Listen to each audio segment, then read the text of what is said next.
Okay, we got 100 people in the room here. Might as well get started. Welcome to the Virtual Lens Summit today with Ryan Avery and Tokina. Ryan's going to take us through a history of Tokina and past, present, and hopefully some future. And he's also going to he also has 5 or 6 of his DPs that he works with often and use his products, talking about their experiences with the Tokina lenses. Welcome, Ryan, and yeah, let's get rolling. Cool, thanks, Michael. I'm just going to share the screen here, but I want to thank everybody for coming, and I see a lot of friends in here, obviously, so I'd love to say hi to all of you, but I guess I'll do that later, so we'll jump into it. If anybody has any questions, you can just drop it in the chat, and I'll try to reply.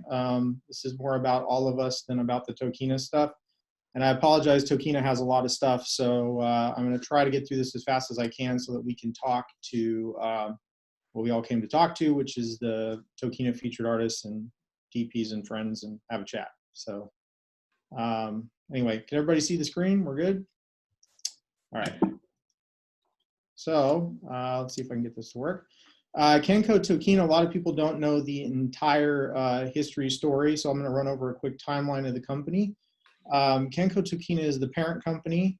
And just a quick point of question, Michael, can you guys see my mouse? Is that yes, sir. Going through? Okay.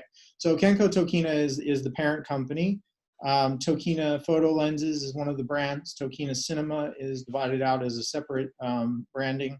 Hoya Filters, Kenko Binoculars, Filters, Telescopes, Format High Tech, which is also the company that I work for. So Tokina Cinema and Format High Tech are distributed together in the United States, along with certain Kenko products.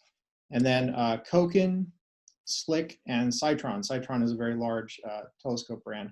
So basically, Kenko Tokina is a lot bigger than I think most people realize. We're one of the world's largest photographic OEM companies, and we make a lot of stuff for a lot of people. So go over the little bit of the company history. In 1950, the Tokina part of the company was founded by and called Tokyo Optical Equipment Manufacturing Company. And then in 1960, they changed their name to Tokyo Optical Equipment, or in Japanese, Tokyo Koki.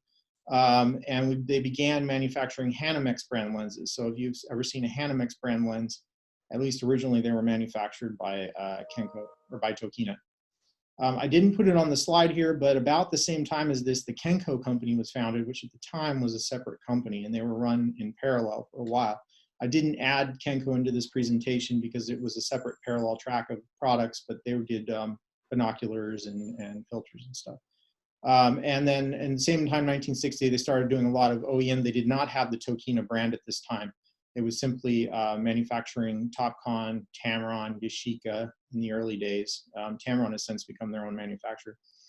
In 1974, they renamed themselves to the Tokyo Optical Company, and the owner of the company wanted to go to Photokina really bad because in 1974, this was like a huge deal. Photokina was the big trade show in Germany. And so the name Tokina actually comes from Photokina. The owner said, I want to name my brand lenses and market these. And he looked at Photokina and chopped the faux off the front and Tokina. That's where the name Tokina came from. So I was very interested to find that out. In 1980, the company started manufacturing the first ATX series lenses. And a lot of people really like the some of the zooms that were present at the time or came out later. Some cooperation with Ingenue and some other zooms for still photography. So that happened. And then in 2011, the Kenko company merged with Tokina company, and the company became its current present form, Kenko Tokina. So jumping to the cinema lenses. The cinema lenses, originally it all started with Duclos lenses, and Matthew Duclos is here.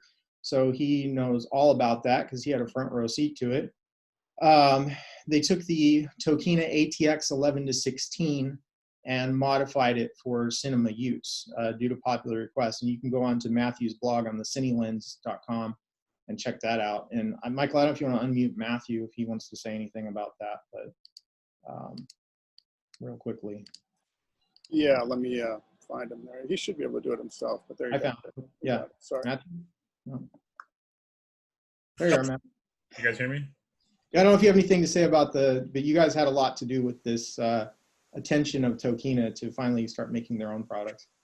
I'll take my unsolicited plug super quick then. Can you hear me? Yeah. Okay. So super quick. Yeah, it was a very, very small project. We had one customer that really wanted something ultra wide angle, and nothing really fit the bill. The next best thing was the Arri Zeiss 12 mil T2.1 at the time. So we did a one-off. That particular customer, most people here may know, Matt Urey was the one that originally thought, hey, this is a fantastic lens optically. It just has some holes mechanically. So we rehoused it, and we thought at first we'd do maybe 10 or 15. In fact, we gave the serial numbers.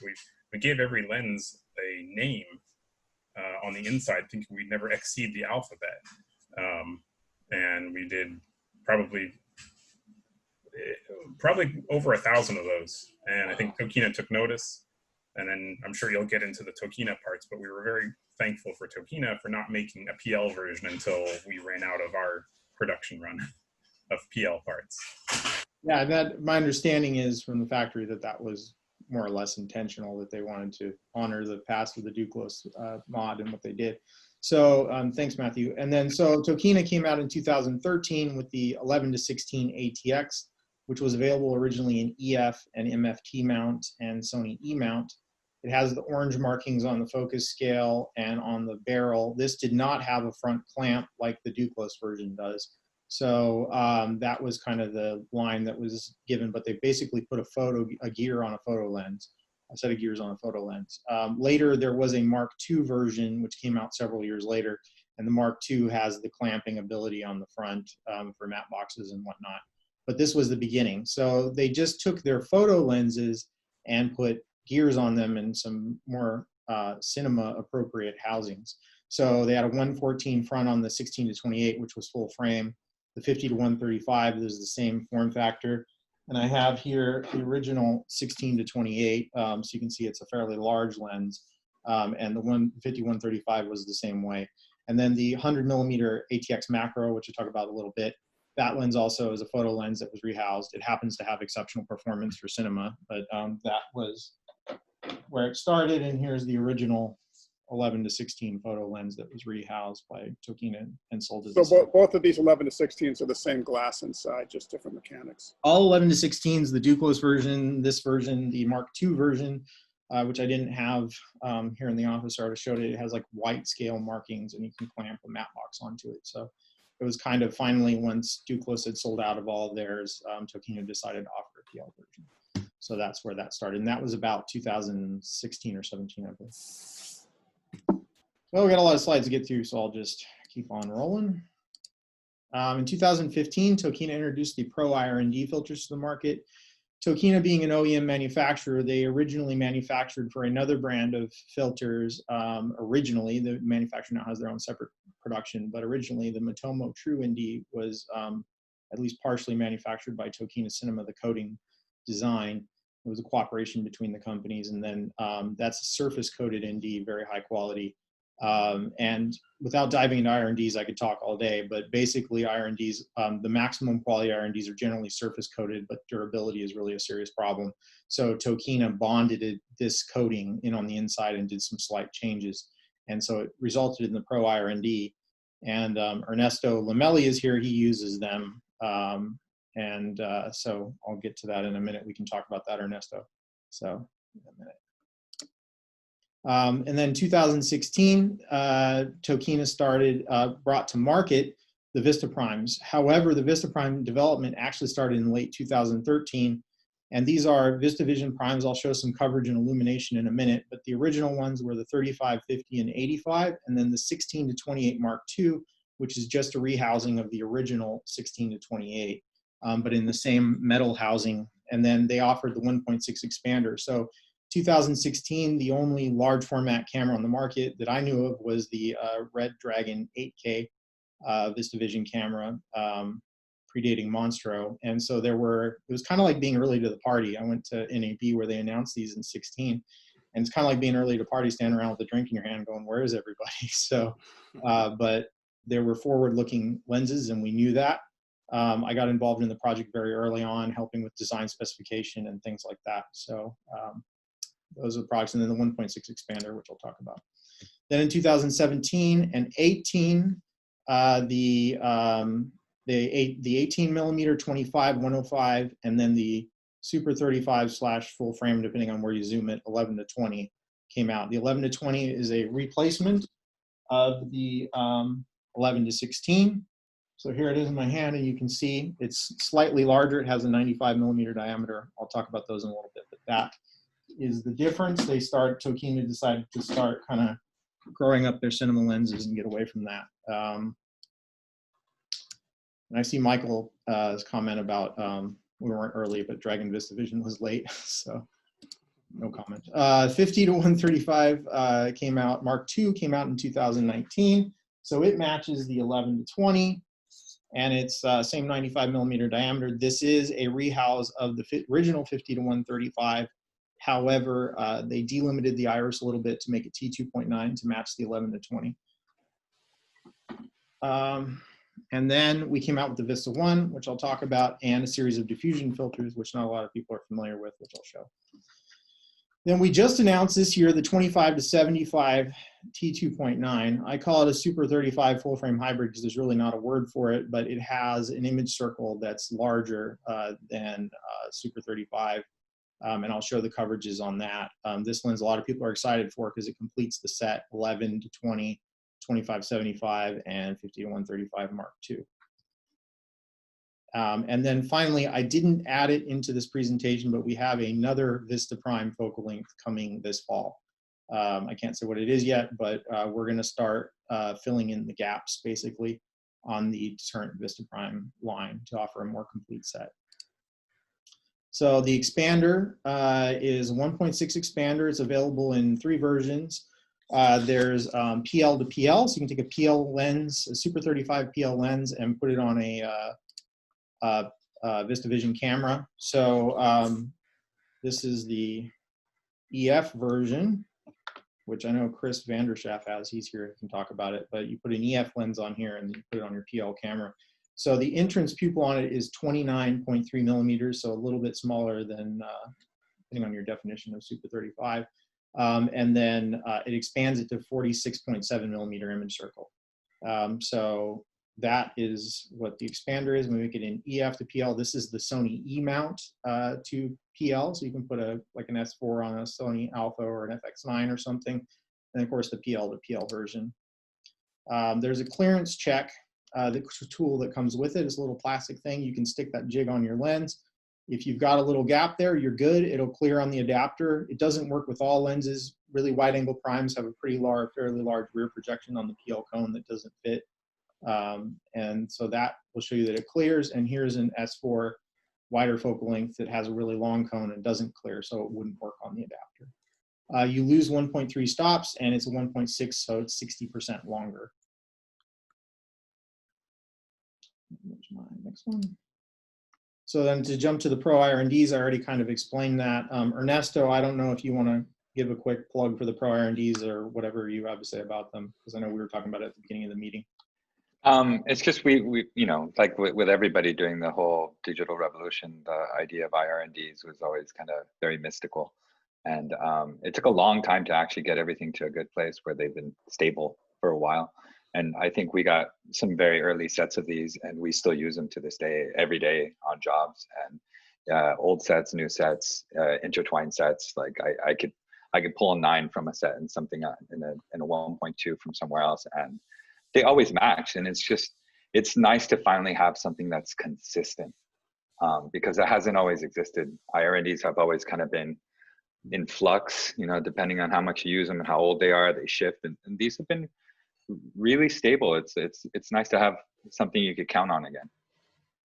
Great, yeah, thank you. I was actually more or less in the room when the whole IR&D race started at Panavision in 2007, I believe. It may have started a little earlier than that, but I was there early on when it was just, when I worked at Schneider, it was us and Tiffin working in concert or against each other to race to develop the IR&D. And I have a really long story about that, different presentation, but basically The new carbon coated IRNDs are really the present, and there's different technologies being employed by each manufacturer in that realm. But Tokina really focuses on, it's a company that in particular, their core competency is optical coatings, and these filters really truly copy to another. Like Ernesto said, you can mix them and rinse them with another set. There's a lot of advantages of it, but not within the bounds of this presentation. Thanks, Ernesto. Are you going to make a 6-inch set soon? We already offer a 6.6 inch, yes. It's out already. Right. Yeah, it's kind of a best kept secret. We really haven't done a lot of marketing for it yet. In fact, I just got them on B&H's website not that long ago. They were completely off of there. So you can see them on B&H or our website. So we do offer Something else to buy then. What's that? Something else to buy then. Thank you. Yeah, exactly. Okay, so diffusion filters. Again, I used to work at Schneider Optics. I had a front row seat to a lot of diffusion filter development, particularly with the late Bob Zupka who worked there. I had a direct hand in development of the Hollywood Black Magic, and I knew that that was a really hot filter that a lot of people have used. And so when I went to Tokina, I wanted to make something a little bit different. So we offered a line. I ended up analyzing about 3,000 commercials, feature films, rental records from companies to figure out what people were using. And there are basically 4 types of filters. Everybody knows, a lot of people know the tenets of diffusion, what they do: contrast, resolution reduction, or blooming of highlights. Those are kind of the 3 things that diffusion filters do. But I actually went and analyzed what everybody was really renting and using. And it pretty much came down to black mist, like a black super mist that we have, which is equivalent to the black pro mist or the Schneider Black Frost.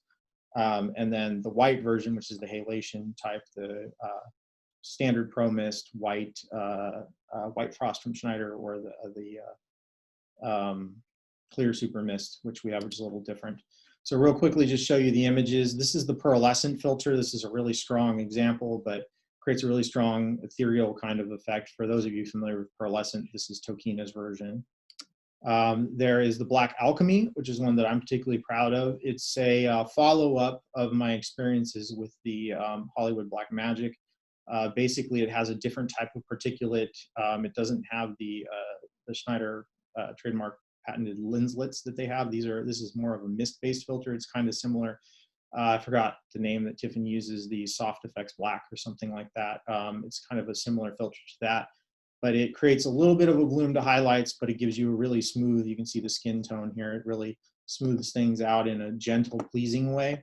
And most importantly, on large format sensors, all the diffusion filters that I saw when I was testing, they all had like some pretty strong artifacts that they left as far as like blooming of the light of the highlighter. You can image the lenslets. You can still, with any diffusion filter, image the filter particulate, including this filter.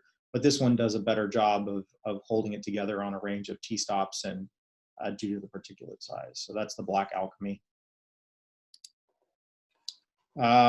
The software is, oh yes, and worth pointing out, Matt Bastos, who is here, shot these. I was going to show some of his content. I'm going to be showing content from all of our featured artists that are here, but I figured for Matt, he shot these for us, so this is Matt's contribution. The soft res is a fine resolution filter. You can see from this gentleman's picture here, he has wrinkles under his glasses, and then with the filter, they're highly suppressed. So it affects fine resolution detail, but doesn't overly affect the overall crispness of your image in terms of contrast. And then the Black Super Mist, this is a popular filter. This is by far the most popular filter out of any type of production out there.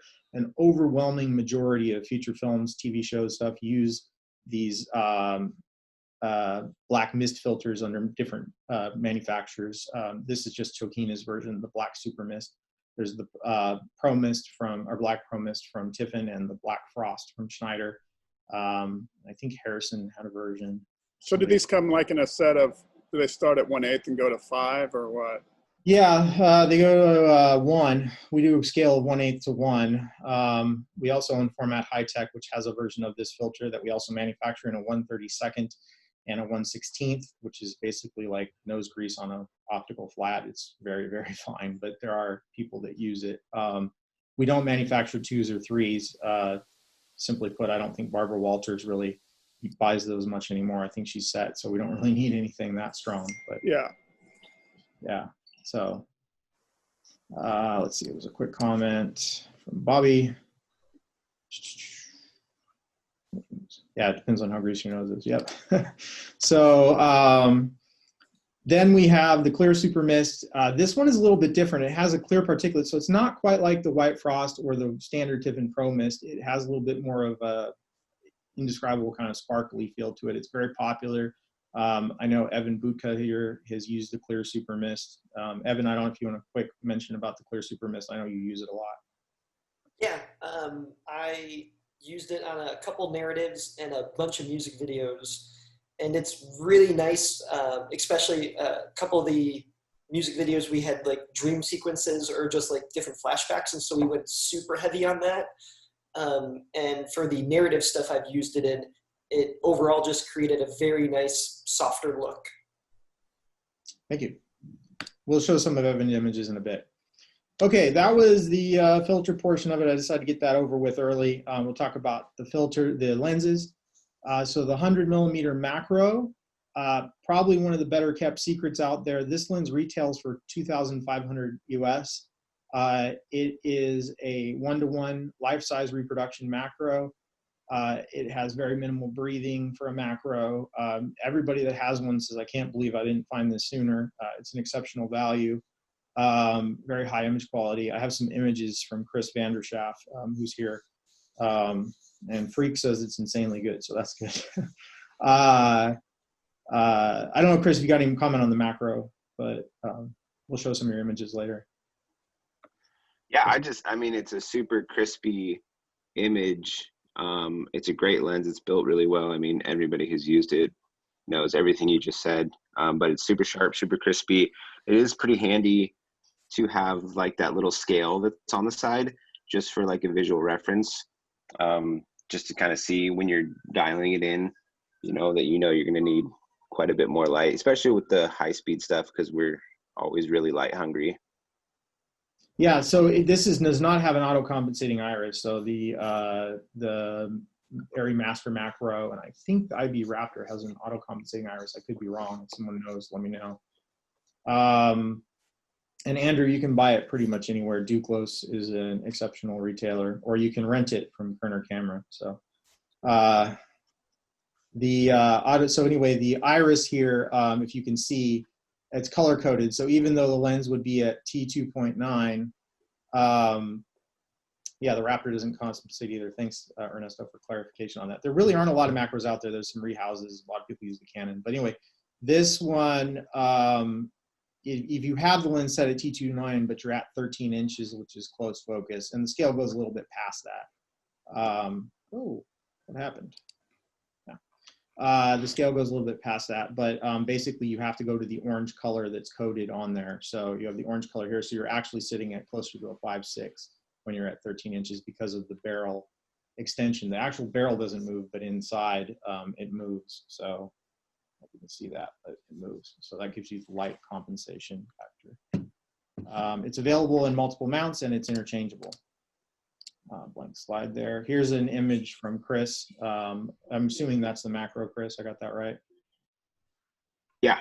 And this is Super 35 coverage, correct? No, it's full frame. Oh, it's full frame. Okay.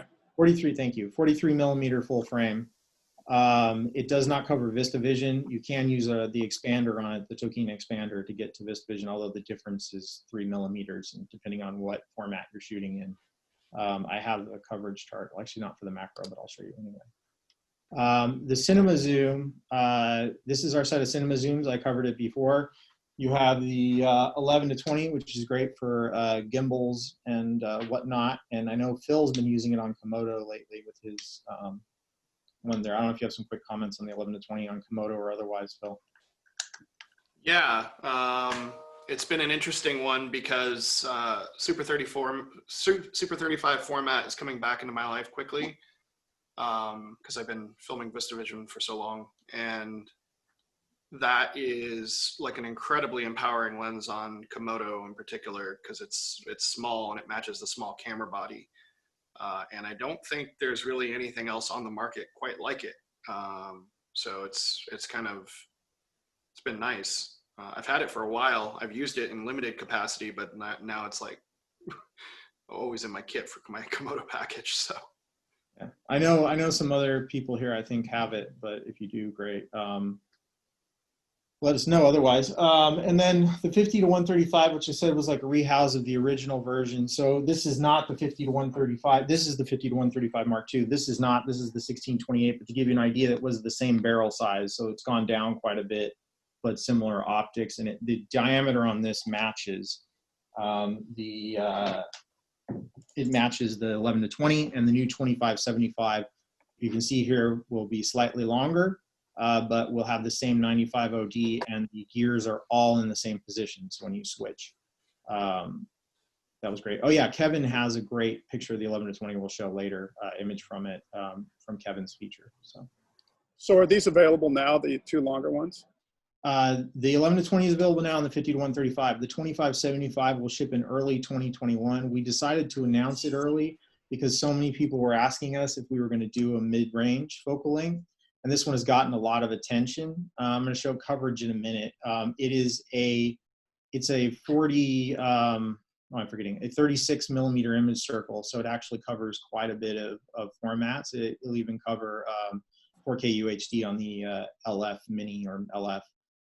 It covers Dragon 6K and some other formats. So it's kind of an in-between type of lens as far as coverage, which I have some coverage charts. But it'll ship soon, and it's been very popular so far as pre-order. Talking about this is for the entire series of cinema zooms, the Super 35. This one is Super 35, and again, I'll get to coverage, but basically they have a 95 millimeter clamp diameter for matte boxes, 86 millimeter filter thread, and all the gears are in the same position. We do catch a lot of complaints about the fact that the iris gear does not go all the way around. There simply wasn't any way to fit it in the real estate to get the markings in there. So you have to calibrate your motor or be careful if you're riding the iris, which we know is a disadvantage, particularly because this lens is extremely popular for gimbals and that sort of thing. So that is the catch there. The minimum focus on which one? The 2575, I assume, Ernesto? That one is, I was gonna say it's I don't remember exactly. It's under a meter. It's not less than a foot on this lens here. No, but on the 2575, it's going to be. Oh, sorry. They haven't totally finalized the spec. It's all I remember is for sure it's not as close as I wanted. I specified less than 2 feet, but we didn't get there. So I'll have to check and see what it was. Also, minimum breathing on this lens. Yeah, extremely minimal breathing on the entire, well, except for the 50 to 135. You do a long telephoto in that compact of a size, it's going to breathe. It doesn't breathe anywhere near as much as comparable lenses in the price point, like the Sigma 50 to 100, but it does breathe. The 11 to 20 and the 2575 have very minimal to non-existent breathing. Every lens has breathing, but yeah. So coverage, the 11 to 20, this is a little bit confusing, but the 11 to 20 and the 50 to 135 in the black circle here is at the longer ranges will cover full frame 35. So we have the Canon 5D 24x36 here. So at the longer focal lengths, they will cover. The 2575 on the wide, and thereby implication the telephoto, will cover Alexa 4K UHD on the LF, and by implication there, the helium, and of course the smaller Super 35 sensor. So that's where that lens is going to live. You could put an expander on it, the 1.6 expander, to make it a 40 to 120. And at that point it would be a T4, which is not particularly popular, but that is where it's at. Tokina has a 16 to 28 full frame wide that I mentioned before. This lens is the Vista Vision Mark II that they originally came out with. Tokina will be filling in this line. They will have a series of full frame zooms, but they're focusing on the Super 35 first because of some cameras that are coming. And in general, Tokina has been focusing on the mid-market commercial type people, except for the Vista Primes, which are a high-end product. But their pricing and whatnot, that's where that lands. So that's why people say, why didn't you guys do a full frame zoom? The answer is the great majority of people are still shooting Super 35 or formats, helium or such. The 11-20 on the wide end and the 50-135 on the wide end will cover basically Super 35. So technically we can't call them full frame lenses, even though they do cover full frame in some of the zoom range, but that's the ins and outs of the small zooms. This is a shot from the 11-20 used on a Russian arm, I believe. This was shot by our friend Kuba Goracek, who has a stock footage company that does very well. It's entirely shot on 8K red. I think that's helium. This is a shot from Neil Fernandez on the 50-135. Neil's here. Neil, you got anything to say about the 50-135? If you unmute The fact that I feel like I can bring that anywhere, because I don't shoot just narratives. I shoot all sorts of documentary stuff. As you can see, I shoot fashion, and as well as you can tell, I'm a very beautiful model. But being able to shoot with 50-135 Mark II and in like a documentary setting and still have a cinema-like qualities is just great. I mean, as you can tell, that monkey looks happy as hell. Yeah, thanks. Yeah, so it's a really compact. It goes. You shoot this with helium, right? Yeah. Yeah. Okay. Cool. We got some more images from Neil later. Thanks, Neil. Now to get into the Vista primes. So again, we started on this project in 2013. I joined the company later, but brought on some of my design specification experience from previous lens sets that I've done with Schneider and other companies. So this one is all T1.5. Currently, these are all 7 lenses that are shipping. We are adding an 8th lens at the end of this year. And then there will be more focal lengths later. So this is, by the end of it, going to be a fairly extensive set. And originally, Tokina planned to do about 5 or 6 focal lengths, but the popularity of this lens in features in large format and some of the companies that rent it have really pushed us to develop more lenses. These are all T1.5. They all cover Vista Vision 46.7, which is red Monstro. 8K, they were designed for that format sensor size, but they actually cover quite a bit more. And I'll show how they do that with the illumination circle. My presentation keeps jumping.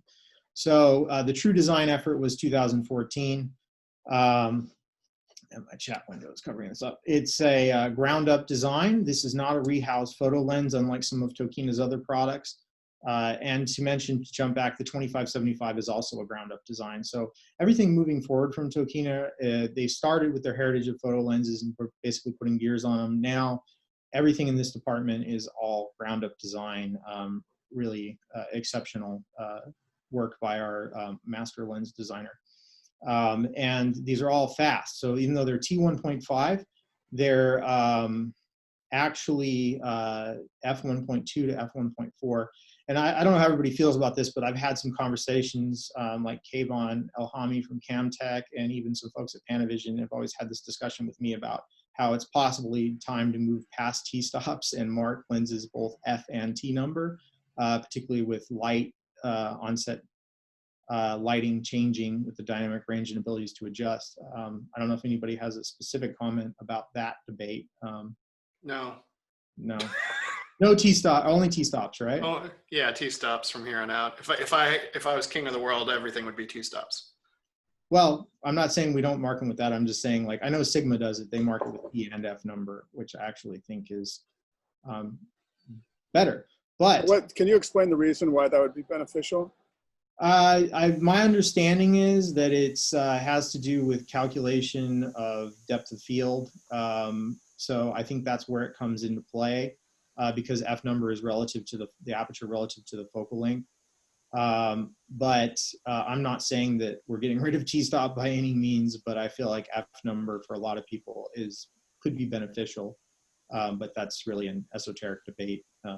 That's the primary reason it would be beneficial. But in terms of lighting, which I strongly feel is more important as a consideration. I mean, if you can mark them with both, great. Then I don't care. But yeah, no, the point is that's not so much that we're going to do that. It's just to mention because people go, oh, it's T1.5. They don't understand that generally F number is much faster or faster than the T number. And like the 105, that thing is a 105 f1.2. That is insanely fast. So to give you an idea of these lenses. They have minimal focus breathing. By purely scientific standard, they have less breathing than a master prime, because a lot of people hold up master primes as one of the, they compare it to that, saying, oh, the breathing. So I don't know if anyone else has any comment on breathing as far as the lenses go, the Vistas or other lenses comparatively. Do you want me to save that for later, or do you want me to talk Well, you about can that talk now? about it. That's fine, Phil. And if anyone else has a I comment. mean, I've been one of the more vocal advocates of minimal lens breathing for the last several years, publicly. And, you know, I'm not saying every lens needs to do that, but for what I do professionally, I prefer the sort of natural transition of focus across the frame without providing any sort of like enhanced zooming effect. Typically when I'm working, if I want to do something like that, I'll move the camera. And yeah, I generally do prefer lenses like this. And I don't know if it's a telecentric floating element thing or whatever's going on fully, because I haven't actually looked at every single optical design here, but having that is so nice, and having that across the set consistently. So when I'm changing from like the 35 to a 50 and my focus poles do not feel differently is super, super good. There are some lenses out there that have full sets that have wildly different breathing across different focal lengths, and I don't know if it's problematic for some people, but it's definitely something I notice. I think it's also good to distinguish that it's minimal breathing, not no breathing. Mm-hmm. And there's something to be said about that, because if there was no breathing, it almost looked like an aperture pull. And these do have a characteristic to them. And I think it adds to the three-dimensional nature of it. I think it's what gives it a sense of depth, that you're actually in, you know, you're looking at a three-dimensional image on a 2D plane, and it kind of breaks that third wall a little bit, because you could tell something's really there, you know, that breathing, that tiny little bit of distortion. And on the Vistas, it's minimal, but it's nice, and it's not distracting. Yeah, that's the key word right there. It's not distracting. It's a look, and that's okay, because as we know, we don't want perfection in everything. But in some new series of primes that are out there, the breathing sometimes will shift a little up, or there'll be interesting things that happen. And this is very gentle, and it's nice. Thank you. Yeah, from a design perspective, I can say that these lenses have multiple A spheres. The designer paid particularly close attention to the transition, so that it does not appear from foreground to background, and the intermediary. It paid particularly close attention to it, and what's really interesting about these lenses is that the multiple A spheres actually kind of create zones of not focus, but zones of field, where at Super 35, the edges kind of snap in, and then between that and full frame, they kind of go out if you look at it on a projector. And it's what Dan Sasaki from Panavision calls a fragile wavefront. And basically, these lenses can actually be heavily modified, and have been by at least one other manufacturer. And they are, this design is so good that it lends itself to adaptation. So we have rental companies that are modifying them for individual jobs, and they respond very well to that, and it plays into that transition. And one of the modifications that was requested the most became the Vista ones, which I'll talk about. So yes, minimal focus breathing, but they do have less than a lot of other lenses, which not necessarily good or bad. We all love all the lenses, but that's where this one lands. And then they have common mechanical features. So real quick over the mechanical features: all metal housing, 300 degrees of rotation, so on and so forth. T1.5. They have 114 millimeter diameter with 112 millimeter filter thread, and we do the 112 filter thread for clear optical flats. And for our Pro IR&D series, B+W Schneider manufactures some 112 filters. Not a common size, but we did that because there are applications where you can't put a matte box on there, and you don't want a matte box ripping off in the wind, but you want some coverage. So rather than taping a 4x5 to it, we offer a 112 thread. It's how we use the ND filters on our camera arrays as well. Yeah, Phil can talk about his hammerhead rig. We have an image from that. So the focus and iris are all in the same position, as you would expect. It has a 0.8 MOD gear, which, you know, that's standard. We all know that. This is the interchangeable lens mount system. It's available in LPL, PL, EF, Micro Four Thirds, and Sony E. It is an interchangeable mount. However, you got to have a collimator to do it to get the focus marks right. You can't do it yourself. And there are, well, you could, but and there are focus shims. It's just 8 screws. The shims come with the mount, and you can change it.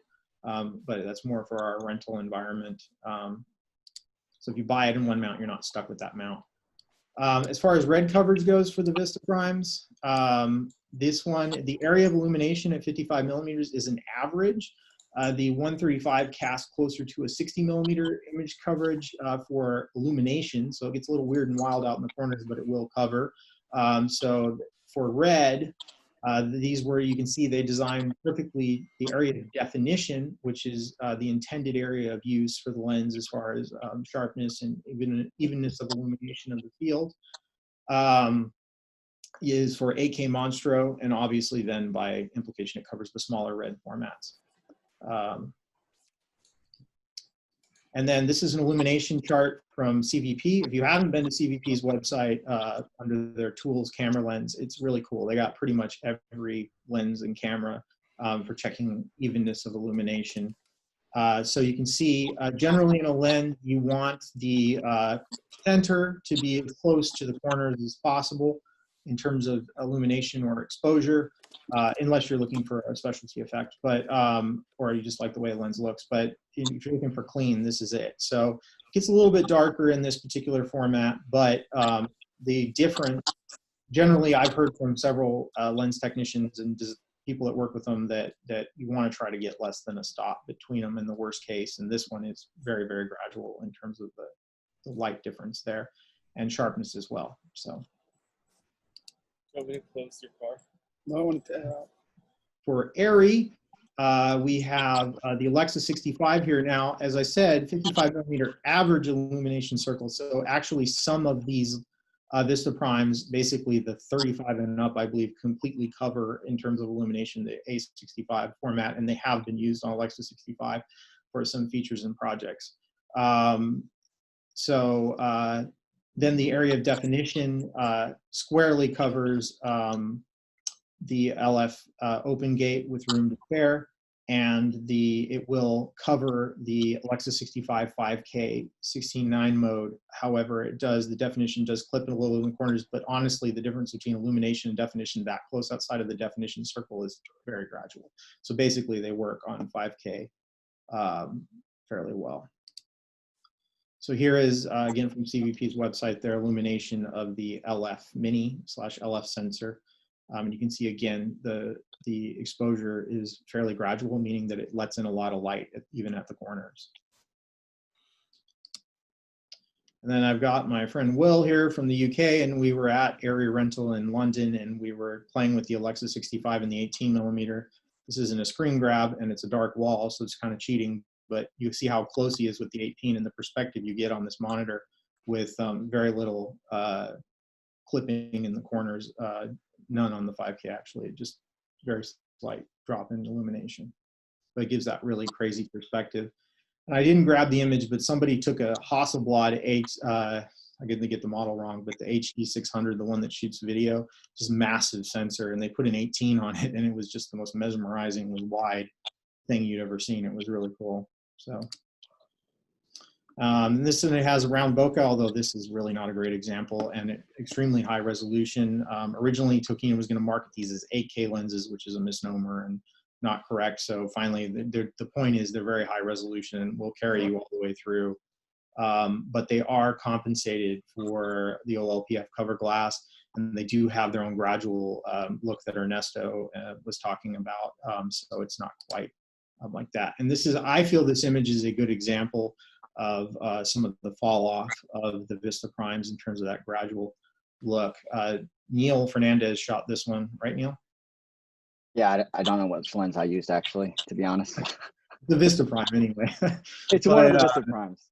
Yeah, so I think that image really shows it well. the smooth transition to the background. It's not this hard drop off. If you shot this with like a higher contrast photo lens, there would be more separation here. It would just kind of appear more 2D than the 3D look. I use this image also from Neil to show the flare. These lenses flare in a very pleasing, soft manner. And that's one of the things that people really like about it. And I don't know, Phil or somebody else wants to comment, Kevin, anybody about the flare, if you have any comment on that. Yeah, that's super important to me. I definitely use light sources in frame, practicals, or some sort of action object in a scene. I got some pretty strong opinions about what a pleasing lens flare is versus a not pleasing lens flare. So this definitely sides on pleasing. Yeah, and that's a true honor from you, Phil. Thank you. And I was calling out Kevin Arden. Say that again? Oh yeah, we got your audio. I was saying, with your work, I haven't seen as much of the hard flaring, but I don't know if you had any comment on flare, because I feel like I've seen some of your images where you pointed that out. Yeah, I mean, the pitch piece I did for Wieldling in October, we got some stills from that. I mean, lens flare is actually like part of the visual storytelling element there. Yeah. I don't know if Kevin Otterness could hear me, because I was asking him as well, but. Oh, sorry. Yeah, I can hear you. Yeah, when I shot the feature, I worked with a ton of practicals on set, and really it was just really just kind of a nice soft roll off from those lights, and that was something actually the director noticed like right away on set, and it was just very pleasing to the eye. So just a very subtle, nice, like I said, soft roll off from the lens flares, which was great. Right. Thank you. And when we look at each individual artist images here, they can talk about it. And this is another one from Neil, really showing the bokeh. You can actually see the tooling marks on the A spheres here if you look really close, which is common on a lot of lenses. But this one really shows off the bokeh. And this one is fairly shallow depth of field. I'm guessing it was probably in the T2 range. I don't know if you remember, Neil, what you shot this at, but It's like, I think T15 on the 50. Yeah, because it's from helium. Anyway, you can see the way it handles the bokeh is quite pleasing. So like I said, we followed up the Vistas with the Vista 1. And somebody commented earlier on the weight of this glass, and I acknowledge that. These are, as Phil Holland has said, big boy lenses, big girl lenses. These are big lenses. And they are that way because of the coverage and the A-spheres and the types of exotic glasses that we use. But the Vista 1, I received a lot of requests for an uncoated set. And this is in like 2018. So we went to town and bought a bunch, we manufactured a bunch of front elements of different coatings, rear elements. We played with about 19 different combinations. And we found that uncoated created, and this is true of generally of uncoated lenses. People always say, I want an uncoated lens for that really funky flare. It actually, uncoating creates a lot of lack of detail, particularly in your white points. You'll just get stuff that disappears outside the dynamic range because it's really strong. You have to compensate for that. The single coating creates isolated color of flare that we wanted, and it creates a little bit of a gentle diffusion. So it's just the front element. And if you own Vista Prime, you can do an upgrade to these. You can upgrade them to Vista 1. They have the gray barrel with the blue paint and the single coated front element. It's a boutique lens. We didn't manufacture a lot of these, so the price is a little bit higher because we manufactured not very many of them, but they are available and have been used on a number of projects and growing. And I didn't see if Phil Arntz is here, but we have some of his images. Yeah, I'm here. Phil's here. All right. We'll show some of Phil's stuff in a little bit. Phil Arntz. And then, so basically the exact same lenses as the Vistas, but they have a single coated front element and a pretty paint job. So that's the difference with those. This is an image from Michael Sue, who couldn't make it today. He's shooting a feature right now, but this shows you some of what it does. You can see a small blue inclusion here. That gets exaggerated as you open up the T-stop. And worth pointing out with the Vista ones is intentional as part of the design. Some of the lenses that came out at the same time and some of the previous ones, if you stop them down, other single-coated, non-coated, whatever, you stop them down, the look goes away. With the Vista ones, this is not the case. You can stop it down fairly significantly, down to about 5, 6, 8. I know Phil can comment on that because he's using Phil Arntz and also Phil Holland. Phil, did you have any comments on the way the look works? I know you don't shine a lot of barrel down there, but or a lot of light down the barrel, but yeah, I think it's interesting. I feel like I'm in a room full of lens nerds here, but I think my work naturally tends to sort of shy away from the things you would do on a sort of classic lens test, which is, you know, flaring the lens and you know, showing off all its characteristic. And I just found the Vista ones where, you know, you can kind of pick and choose how you want them to look. Like, you know, if you shoot them, you know, with controlled light sources and you don't have anything off axis, then they behave pretty similar to the Vistas. But if you do flare them off axis, you get that like pretty chunky blue flare. And that's, you know, that can be quite pleasing in certain environments. But yeah, and I think that, you know, Phil's stuff shows that off quite well. I think that's Phil's frame on the right there. yeah, and we'll show some of Phil Arntz. We'll show some of your work in a little bit here. So, Hey, Ryan, didn't you go through a lot of different coating versions on these lenses? yeah, nothing that the final marketed version is this version, the Vista one. Like I said, we tried about 19 different combinations of different front and rear elements. We played with coating throughout the lenses, and if you, and Phil Holland can comment on this pretty strongly about the flare color, because here he's gotten it to be all blue, and this one is green, and this one's more warm. It has a lot to do with the color temperature light you throw at it, although you will get that blue thing there quite a bit unless you stop it down, this big blue inclusion. But in general, I lost my train of thought. Anyway, they flare quite nicely. Phil, you had some, Phil Holland, you shot this, and we'll show Yeah, I mean, what we're dealing with here is two things. We're dealing with color temperature of the lights as well as a fairly surreal color grade to kind of stylize the piece. But yeah, you can see that it is a cooler. We definitely pushed it around kind of like a tealer blue, but out of the box with this particular color temperature, it was actually nice and pleasingly blue. And then Michael asked a question about why we can't switch the fronts. Simply put, if you purchase the Vista One upgrade, you can technically switch back and forth, but we manufactured very few of these, and we wanted the lenses on set and wherever they were used to be known as the Vista One, so we didn't just offer the front element, we did the entire conversion. So they're only available that way, and that was the only way we could make it economically viable for us to do it. But there are rental companies that own both, and they will swap the elements as needed. So simply a business thing. That's the reason we did it. Okay, so anyway, the type of light you hit it with, and I know Phil Holland, you'd said something about, in generally the blue, you'll see that blue color, and the ones behind it. Yeah, I would say somewhere between T5 and T5.6, like it holds all the way through.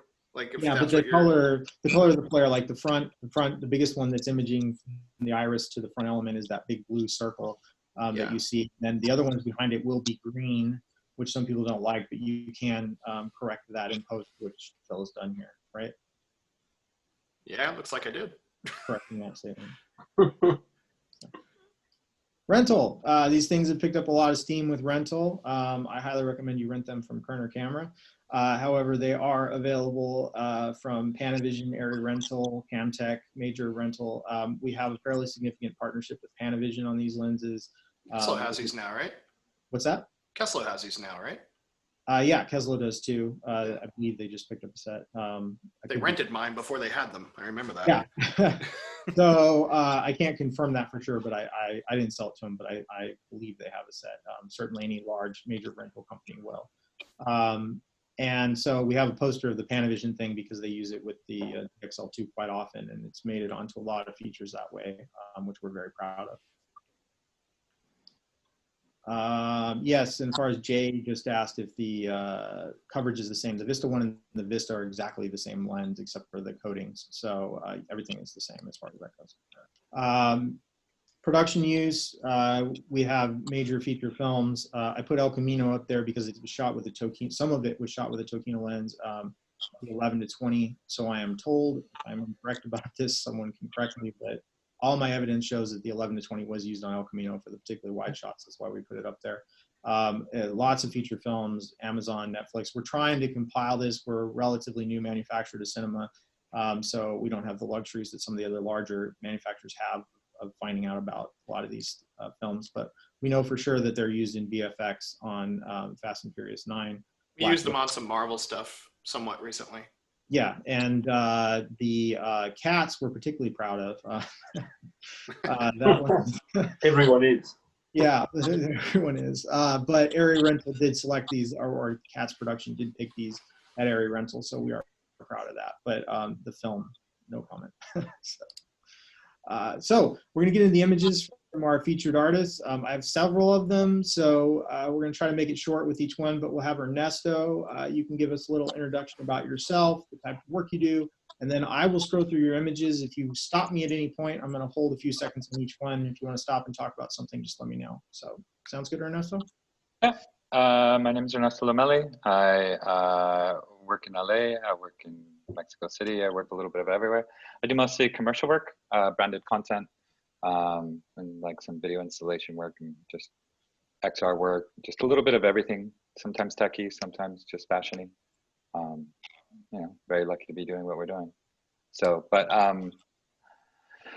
early on, I think all of the images from the Tokinas that are on this should be on the Monstro. Most of them are shot Monstro 2:1. I think the combination of the Vistas, the sensor, and the 2:1 crop is just an amazing aesthetic. I pushed it on a lot of jobs.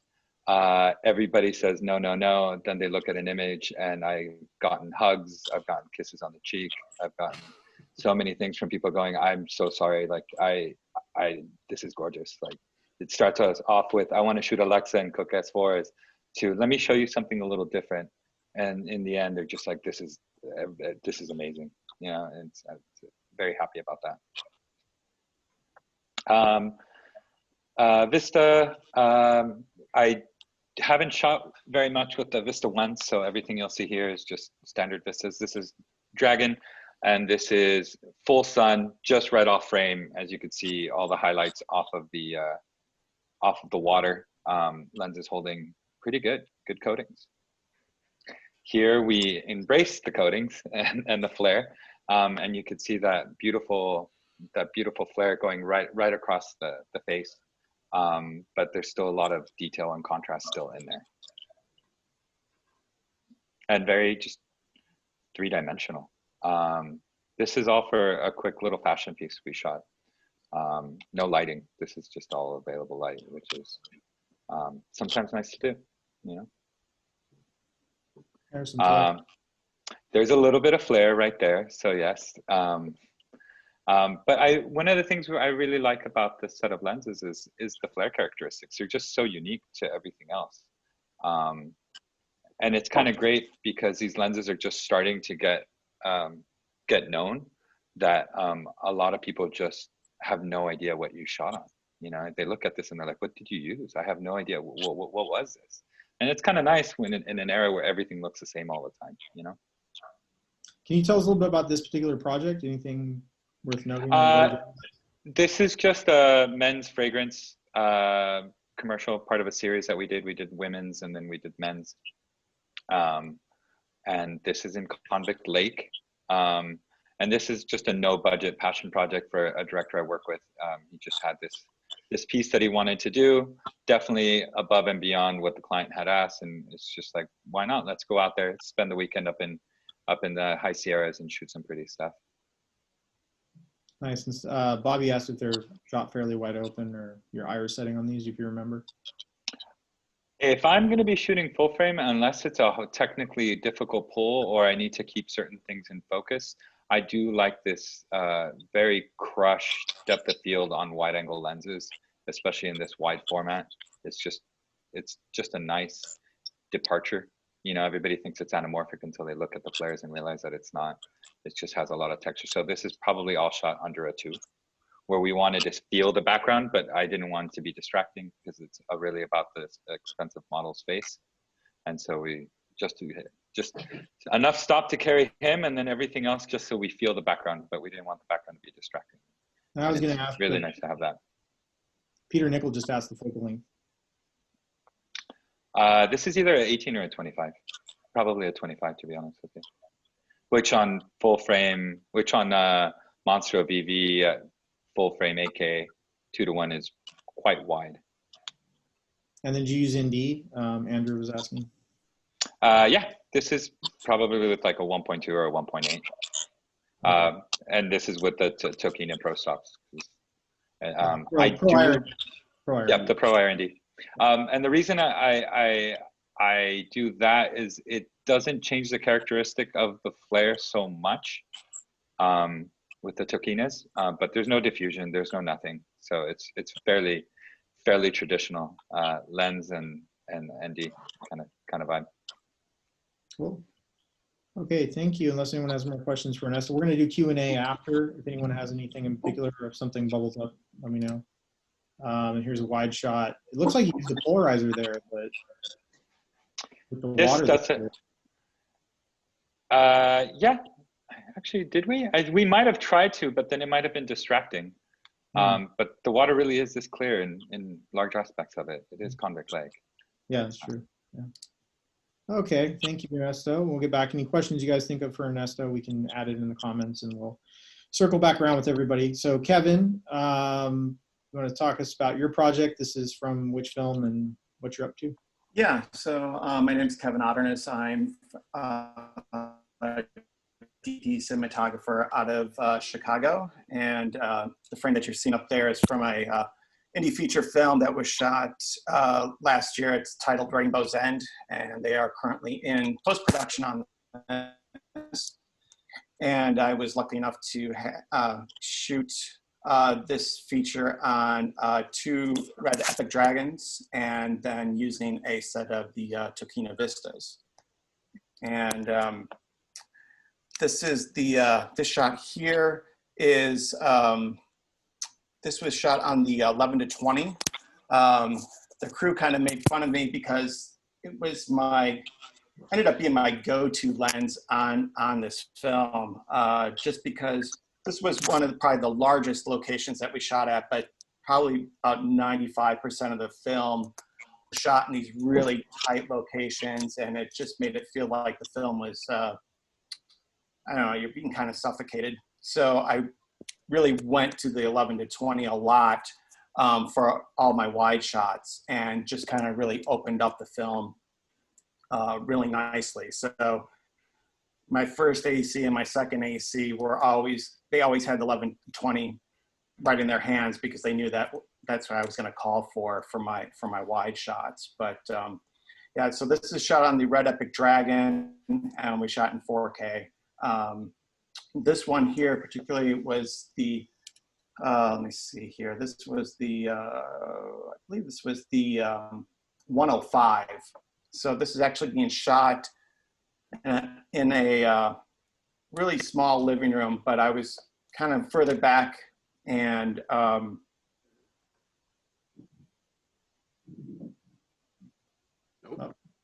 like his connection dropped off. So instead of going with the 80. You there, Kevin? Look at your connection's cutting out, Kevin. We'll give him a minute to recover. Kevin can try dropping his video. Yeah, my connection is probably not the greatest. I like that. It's a nice frame, actually. Yeah, Ed Asner. Yeah. So, I think he gave us the 85 and the 35. I think this one was probably the 35. You know, Kevin, you could probably drop what you have to say in the group chat if you don't come back to us from your connection. So anyway, there's this frame, and then here we have another frame, which I personally like this one a lot, with the skin tone. I'd be curious to know what lens that was. Should be the 85. I know that one of these was the 35. It's got to be, in my opinion, it's got to be that one. And then this one should have been the 85. Nice. So, well, if Kevin gets his connection restored, we can circle back around. That brings in Phil. Oh dear, you put me this early on. Someone who different, talks as much as I do, huh? different haircut. So, I guess the interesting thing I can say is I was shooting VistaVision film on and off throughout the 2000s, and I was very, very fortunate to get the first Red Dragon 8K VistaVision.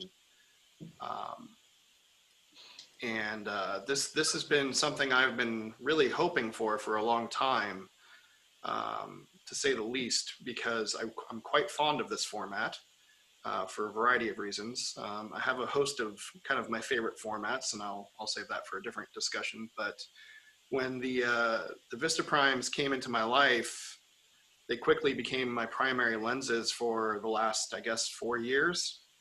I'd say probably 85% of my work, maybe 90, has been shot on them over that time frame. And it's mostly because I'm specializing in 8K productions. Most of my work in the last few years has also been finished in 8K or delivered in 4K and saved to be delivered in 4K or 8K later on. I guess, you know, my strong thoughts here, I'm a little bit different than a lot of people. I come from the film world, and I'm now doing lots of specialty work for fairly interesting clients who make 8K televisions or just are demanding very high resolution images. Some of my work gets seen on very large screens as well, talking not just the fact that the screen might be 40 feet big, but also that people might be very close to it. But also, I think the biggest stuff I've produced for so far is a few hundred feet. So that actually kind of comes into the equation a little bit when I'm thinking about lenses, because I don't want stuff with lots of chromatic aberrations. You know, I really do like some vintage class. I have like two spectrums. I like really funky stuff, and I like really modern, clean stuff, and not much in between, it seems. But this was from one of my shoots for Samsung. This was for one of the CES reels once they were announcing a new 8K. This is the 35, I think. No, this has got to be the 18. This feels like the 18. It's got to be the flare. It's hard with the silhouette to really identify because there's no geometry in frame. But, yeah. This highlights the 18 really well because it has that. This lens in particular, really one of the only ones, has that circular if you hit it just right. Yeah, it reminded me of an older lens I had, and it, you know, the client was like this. They felt like this was so sci-fi, and they loved it. And it was just because I was taking in such a hard amount of light. I mean, you can't get any harder than direct sun straight into the lens. So probably, I was actually using the Tokina IRNDs on this shoot. I think I was probably on I had to guess, a 1.2. So I'm pretty stopped down here to get all of that going. And you can see actually the star pattern, which it's funny, I was talking before we started about shooting at deep aperture. This is some of the stuff I like doing at deep aperture, where you can kind of do some more interesting things with flare at deeper stops, which is a little bit uncommon, but for the world of IMAX, a little bit more common. So yeah, this is one shot. It's very interesting because I've been working in this region for a little while now. I was the aerial cinematographer for the IMAX feature Asteroid Hunters that was supposed to come out this April, but they've postponed it due to COVID. So, you know, here's a good example where I'm trying to produce essentially IMAX aerials, legit. And I want people to exist in these environments. And I'm also the director and DP for the Apple TV aerial project. And those particular shoots have been an evolution of different format sizes, different lenses. So I'm really trying to achieve these visuals that are really hard to comprehend and almost mesmerize audiences. I get comments like, oh my gosh, I thought that was CG. But really what we're trying to do is actually from the air approach cinematic visuals and not so, I don't want to say radical, but you know, I'm doing long form content from the air, which is pretty uncommon. So some of my shots are holding for, I mean, the longest take I've done so far that's been used is 45 minutes, which I don't know anyone who's shot a 45-minute take that's been used for anything in a while. maybe a live comedy show or something. This is from Wieldling. I think this is the final grade. So Wieldling was sort of a pitch film. I do this like, 1 to 4 times a year, kind of in the vein of X-Files, this particular project. Done very nimble, very small crew. I spent my entire budget on the location because I fell in love with this damn cabin. But the whole thing was, kind of a exercise of how to make small spaces look big. And also, I really, for the second part of Wieldling, especially for the outdoors stuff, wanted to incorporate lots of flair because I wanted night to feel like night. I didn't want to go over the top with, I have enough lighting to make that entire forest light up like a Christmas tree. But the goal here was to kind of almost enhance the night experience, like maybe a moonlight source, play off of the flashlight, because the flashlight ends up being sort of the guiding light, very similar kind of to the kind of premise that they used for Harry Potter over the years with the wand light. And you can see that beautiful flare. And actually, real hard nerd, because I have the ability to control these things pretty accurately, I'm actually purposefully clipping on that foreground object to get a little bit of that halation. When you watch the scene in full playback, there's a nice pleasing glow. And this is why we used the Vista ones for this project in particular, was this type of bluish flare. And between everyone in the room here, I'm having an emotional strife between keeping my Vistas or swapping them over to the Vista One glass because I do quite like this. This felt very cinematic to me. This felt like a lens I was looking for a very long time, for the lack of a better way of saying that. That's a little contrasty, but that's a great example. So we have stuff, lots of little ticks. This is a very silhouetted frame, but the really nice moment here is our lead just discovered something about his partner who's in the cabin. And we're playing off the idea where the warm light source was previously a place of comfort. The cool light source is a place of mystery. And he just learned something by looking at something on the dash of the vehicle. And as he rakes the flashlight across the vehicle, he comes into the warm light again. And it's just, I'm really trying to emphasize the silhouettes and the color temperatures and the lens flare. I don't mind doing lens flare into the camera for some projects, and this seems to be one of those. I don't like using like fluorescent tubes or anything like that, unless it's like a post-apocalyptic thing and things are falling apart. But this was a FBI agent, and standard equipment for an FBI agent is flashlights and stuff like that. And this is where you would use one. So as much as it somewhat comes off as a gag, I wanted this to be beautiful as part of the storytelling experience, because it's his only safety net when he's outside is that flashlight. Yeah, so Phil, you to jump off that, this is the last image I have from you, but we have a... You didn't grab any of the aerial stuff, the high-res stuff? Well, in the interest of brevity. I did. Okay. Sorry, no, I did.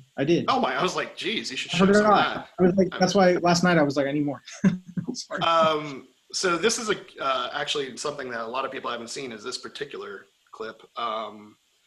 So there was another thing that was pretty relevant. So this is an array shot from the 12K rig. I have since done 16K and up to 32K arrays. And the Tokinas are kind of ideal for this on Monstro because they're a fairly corrected lens. And I don't mean corrected in a negative way. They're corrected and have character. So now I'm pushing the visuals to a point where, I mean, this is content you could probably watch 1,000 times and still find something new to, see in it. And this is a phenomenal sort of thing to start thinking about when you're using arrays, because this is now, instead of a 40 by 21 millimeter sensor, this is now a 60 by 40 millimeter format. Now, array work is rare, but this is, the reasons I use the Tokinas is because they played to the strengths of what I was trying to achieve here in terms of contrast and resolution and corrected imaging, also allowing me to pull focus from arrays, which is not common, which is another thing that minimal breathing actually helps out with. Yeah. Sorry there, Ryan. I thought I sent you like a bunch of stuff. No, you did. I forgot how many. I don't have visibility. I added so many slides and we've got so many DPs I was trying to look for. But yeah, this was from a little brief fossil campaign I did a little bit back. It was kind of a fun quickie. I shot all of this actually in my house. It was more of an exercise in RGB lighting. But this was, can't remember what lens this was. We ended up doing like probably 100 little setups. Strangely, I don't know if Matthew Duclas is still here, but what I was using was his PL extension tubes, as well as the macro, 100 millimeter macro. But sometimes I wanted to use like the 35 with a closer focus because, you know, you have to make the watch as big as the world. Which one is this? Which lens? Do you remember? This particular, no, there was literally like 100, 130 setups. I mean, it's probably the 50, if I had to guess. This is not out yet, but we did a really interesting, gosh, how do I even breach this? Okay, yeah, so there is a reference disc that's being used in the industry for 4K and 8K content. And I've been kind of interestingly involved with this space for a while, as has Christopher Nolan in the last few years, because we're kind of on the same path for achieving better visuals in homes, but in different worlds. Like he's the film guy still, and I'm the film guy who like got seduced by evil digital, you know, or whatever. And he's obviously making big films and being a rock star, and I'm just a low scrub. But yeah, this particular disc is about showing really good color, good detail. That's actually a stylized grade. This is probably closer to what they ended up using, but you know, this is what is really nice. It's a pleasing image. Now there's no bokeh or anything to really be identified, but the focus roll off is something to be kind of looking at. I believe this is actually the 135, which is sitting next to me on my my camera here. And I think it was one of the first shoots I actually used it on a gig. And I don't mind talking about this project, Ryan. There's a shoot that I've been wanting to do in Florida pre-COVID. For one of my clients, we were talking about doing it. I want to get that 135 out there so bad for the subject matter. So yeah, we're doing lots of. 135 is one of my favorites. It's got such minimal breathing and the separation is so nice. This is definitely the macro, the 100. We used it. We did eye close-ups of every talent that day. It was kind of funny because it was not part of the shoot, but I was like, hey, when in Rome, and also we literally wrapped halfway through the day because it went so smoothly, which I haven't had a production day like that in a long time. The shoot was, for considering the amount of technology on set with HDR monitoring and things, you guys would not have ever imagined we would have wrapped on time. But we were out with like 4 hours to spare, and I had time to goof off and get some pretty footage. So, yeah. Well, that's obviously the last one I have there. Andrew, that's the 100 millimeter macro. Cool. Thank you, Phil. We'll jump back around to Q&A if anyone has any other questions. Cool. Evan. Man, I have to go after Phil. Tell us about yourself, Evan. Los Angeles, DC. I started getting into DIT world. I started in the DIT world and then moved into DPing, and it's been a lovely transition. Yeah. Well, tell us about this project, or yeah. Diffusion on it. I like to joke about the clear super mists as the music video filter. I believe this is with the quarter clear super mist, and probably either the 50 or the 35. Yeah, one of the big things that drew me over to Tokina originally is when I first got my red helium, and I was just testing lenses and all sorts of stuff. I learned with helium, chromatic aberration was god-awful. And so I just tested and tested and tested to find what lenses were better than others and which ones were poorer. And all of a sudden I found the Tokinas was like, holy crap, there's almost zero aberration, wide open. And that's kind of what drew me to these lenses. This is on a project called Never Hike in the Snow, which is a Friday the 13th fan film. This is the, I guess, prequel to Never Hike Alone, which was the first Friday the 13th fan film we did. But this was earlier this year up in Big Bear, California. This was on a feature last year, which actually the movie just came out on Amazon Prime yesterday, called Night into Day. But this was the first feature I used the Tokina Vistas on, and they were lovely to have. This, I believe, was the 50 mil. This one? Mil, and I believe that was with no diffusion. Music video again. This was Tokina with, I believe, the eighth quarter, the eighth clear super mist. Again, lovely fall off. Overall, just great lenses, and I love the size. I like working with bigger cameras, and I hate just getting smaller and smaller. And so to have a big, heavy lens to offset a bigger body, to me, is a bonus, especially when going handheld. This was a short film with good old Shooter McGavin.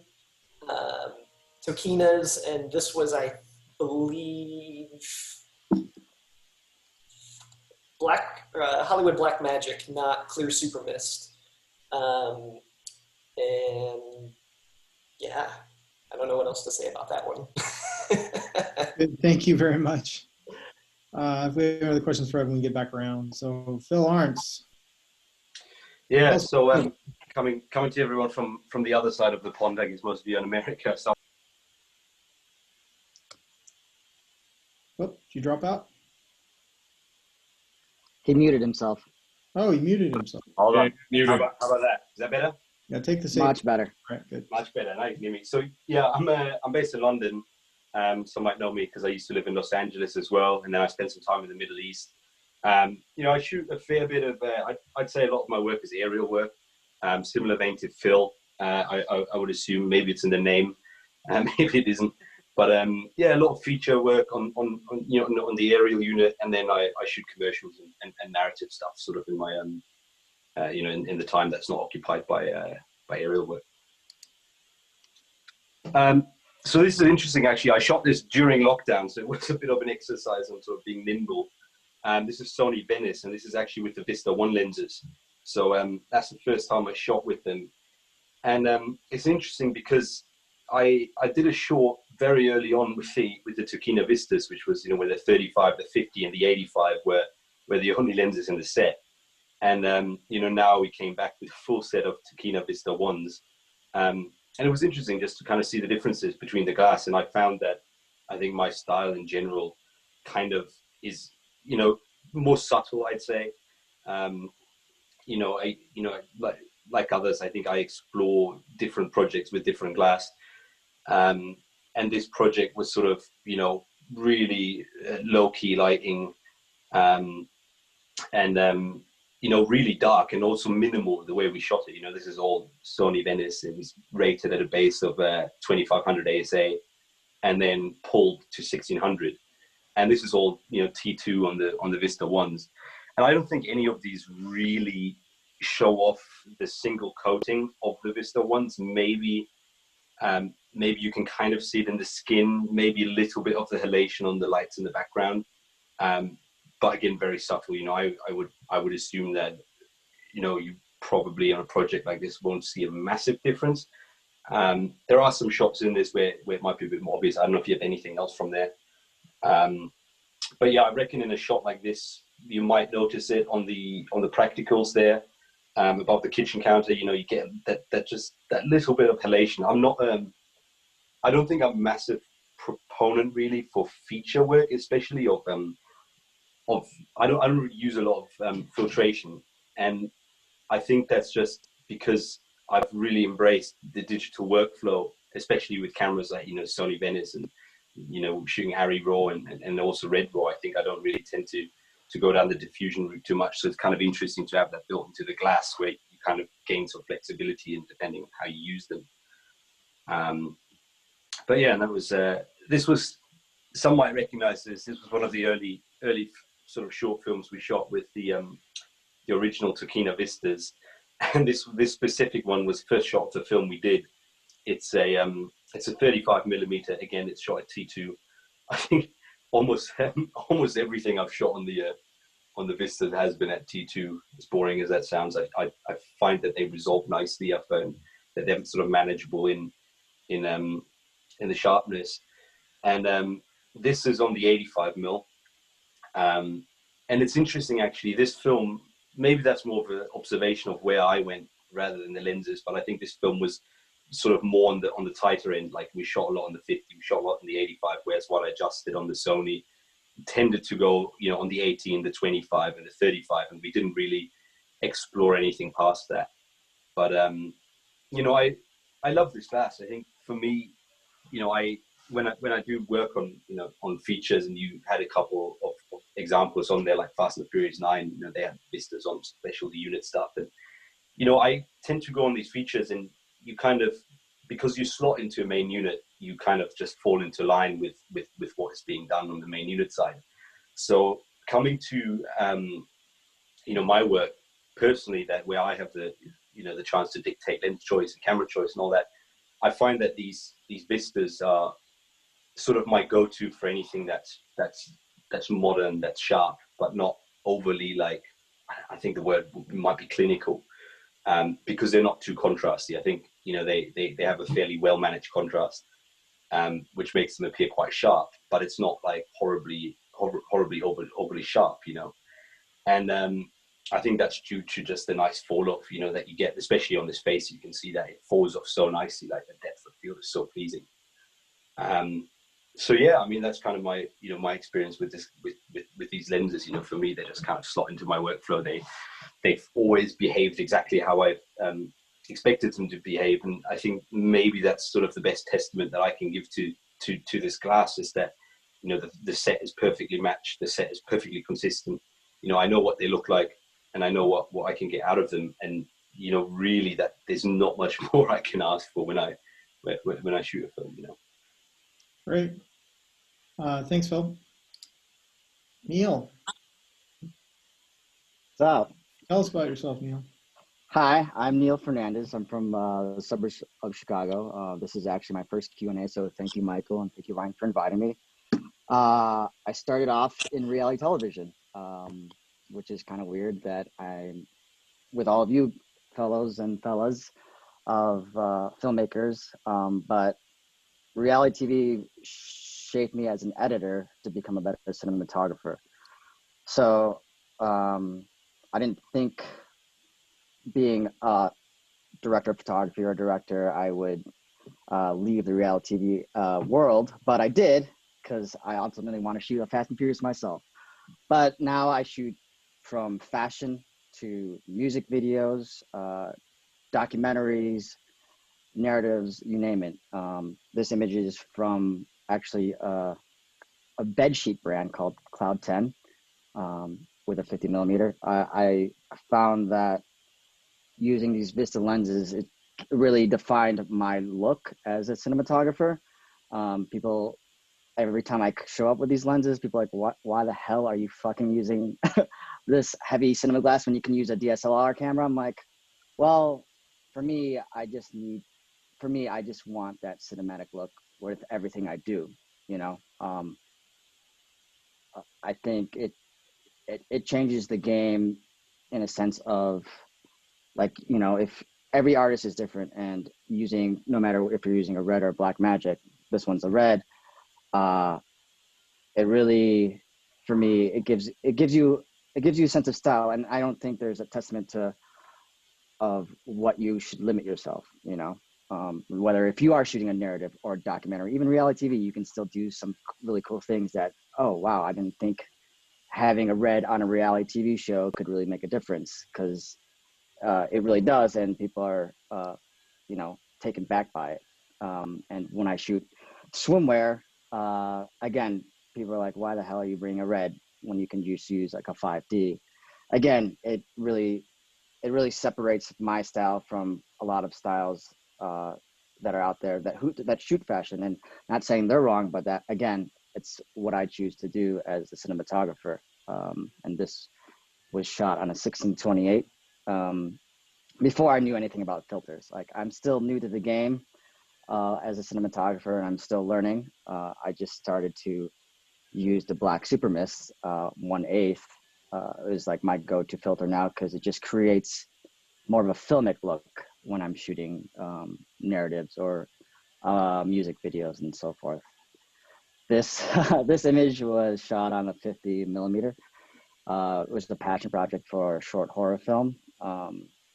As you can see, this lady's very scary and needs a lot of help.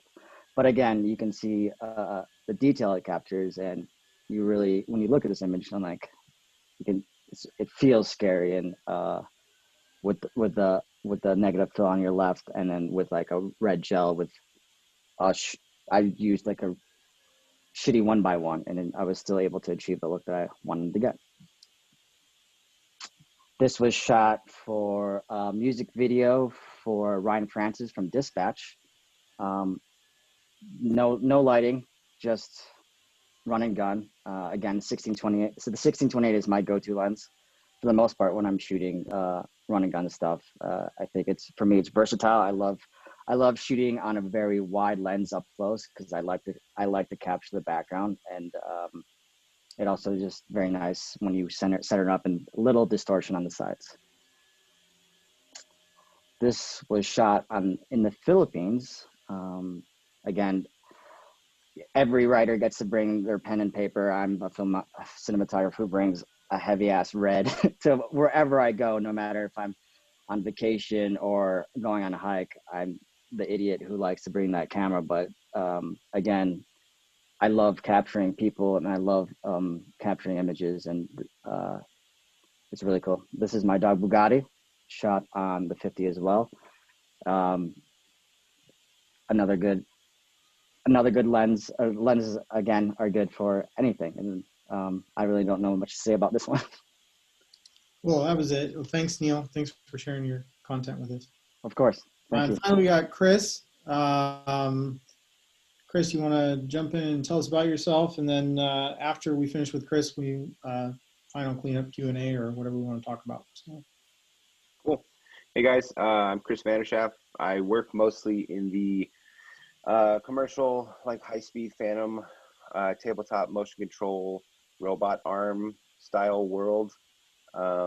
Shoot mostly on like the Flex 4K and the Veo 4K type of stuff. Yeah, that's pretty much it. This was a shot, I think pretty much all of these I'm pretty sure that I pulled were the 100 millimeter macro Tokina that we were all talking about earlier. This is like a chocolate milk drop shot. It drops on the table and it does this really cool like 360 spin splash everywhere sort of thing. That's pretty much what that one is. So I do a lot of weird abstract-y type things for projects. Sometimes it's for like background collections or like, I don't know, VFX-ish types of shots that they use on product commercials sometimes, where they'll composite this behind something or maybe have an object in the middle of ink hitting it from both sides. This was just like basically like a small fish tank with 2 holes drilled in the side, and we shot ink at itself and sort of had a collision moment there in the center with the 100 millimeter, and it was pretty sure this was 2.9. Yeah, same kind of stuff, all different, like acrylic paint or paint and soap and oil. Like the one in the top left-hand corner is similar to the previous shot, except it's acrylic paint being shot into oil instead of water, so you get this weird sort of glossy look to it. And then right below it is the like paint mixed with like milk and oil to make these weird little 3D bubble type things. You see it a lot in photography. There's shots like that. Similar to the bottom right hand corner shot is the paint in oil, and then up above is just water, like abstract water. I did a series of, I don't really know what you call them besides like abstract elements, where it's all just water with cymatics and different ways of manipulating how the water would move. A lot of it's pretty heavily like backlit or side lit to get, you know, some pretty dramatic shadows and highlights and things like that. All of those were definitely on the 100mm macro. Yeah, pretty much more the same, except the one on the left is more of like the, I guess, the high key look with the white background, and it's shooting downward instead of like shooting ink at itself. It's just making cool shapes. And then sort of, you know, I guess the traditional water drop shot that you see, you know, whatever people use it for.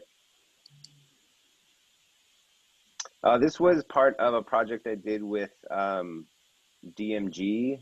I think they're owned by Roscoe now. They make really cool LED panels, and I did a bunch of like light study things that were all about like, can these fixtures actually shoot 1,000 frames a second without any flicker issues and things like that. So this was sort of like a food chef series, preparing different styles of food like vegetables and, you know, making dough for pizza and things like that. So this is a still frame from that one.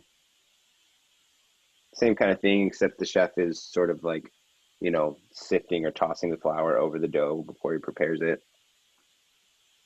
This was also part of that series, the vegetable one, except it's on this strange non-robotic table that we made, sort of to do like 360 rotations around a product, so you get this interesting parallax effect, but you don't have to use a robotic arm.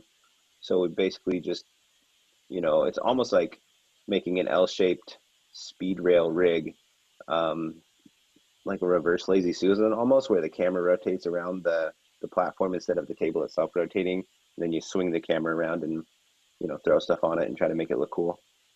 Yeah, I would say anybody in here, if you don't follow Chris on, is it your company's LinkedIn or your LinkedIn? But on LinkedIn, you share all kinds of really awesome BTS stuff fairly often. So thanks, man. Yeah, I try to share stuff on pretty much every platform. I try to show a lot of weird BTS, because not everybody gets a chance to see some of the weird high-speed stuff. Cool. Yep. Thanks for your time. We have any other general questions, or Michael, if you have anything? That's where we're at with everybody. So let's see. Jay has a question. Would it be too much to expect a larger than the 135? You mean a longer focal length, I assume? And I would say that that's not too much to expect at all. So you can expect that from us. However, due to pandemic, as with everybody, schedules have been pushed back a bit, but you will be seeing more focal lengths of the Vista, including longer. Do you want to go to the group view instead of the screen so Sorry. we can see more people? Or Yeah. Sorry. Stop share. There we go. So that was, yes, there will be longer. Cool. Any other questions or? I guess one comment I'll chirp in, if no, whatever. A couple fellow DPs, colleagues of mine, they are big in brand names.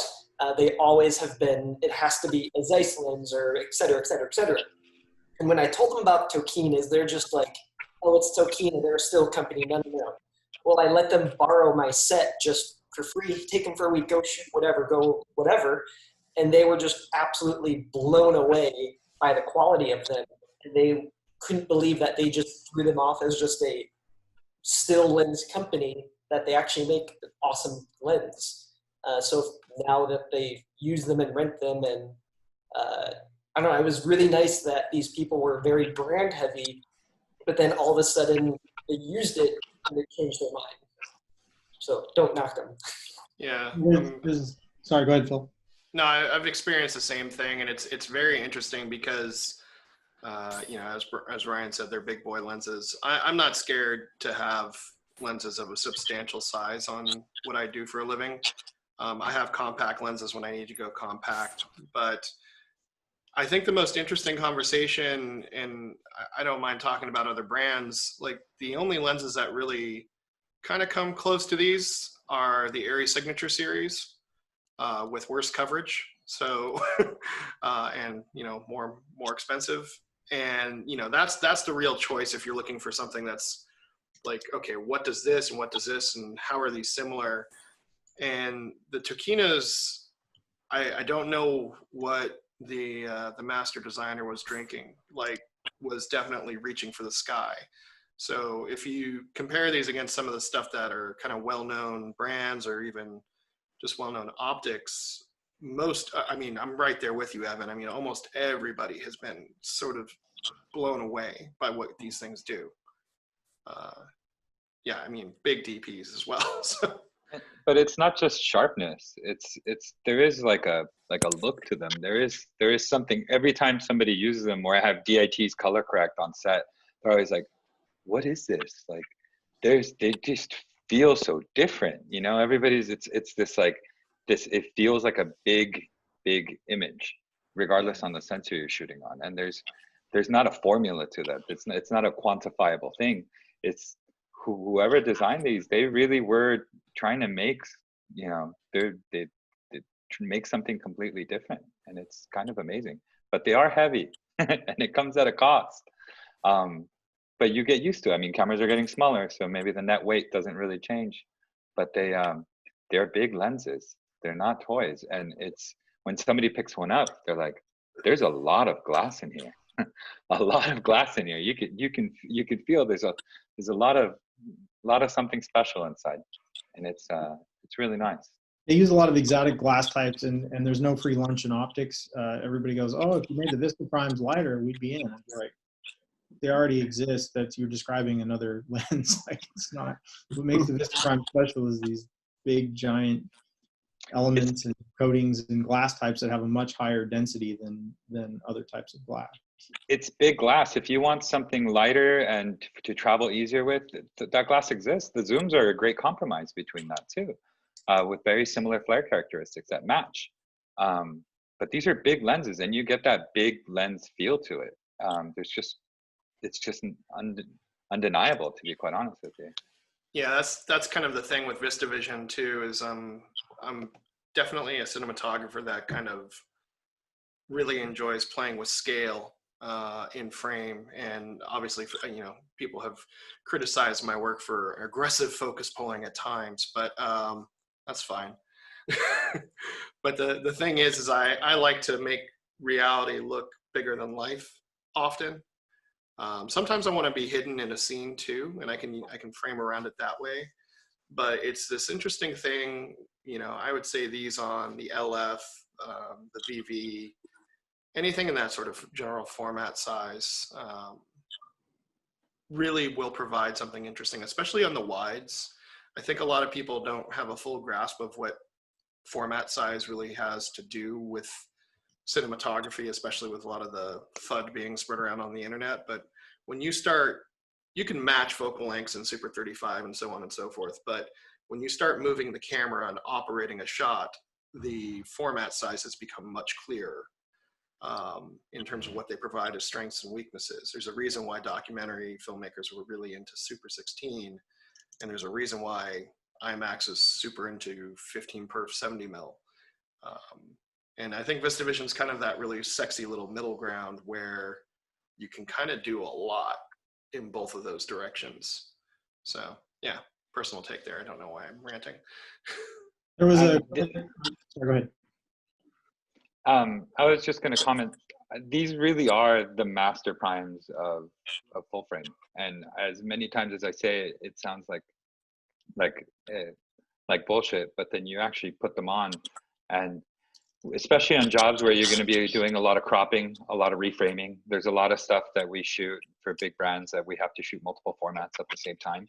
And I could with confidence say, yeah, you can do that crop, and you're not, the image is not going to fall apart. And that, you know, many times I've had things that we're shooting for 1:1 full displays, 64-inch displays where people walk right up to it in vertical.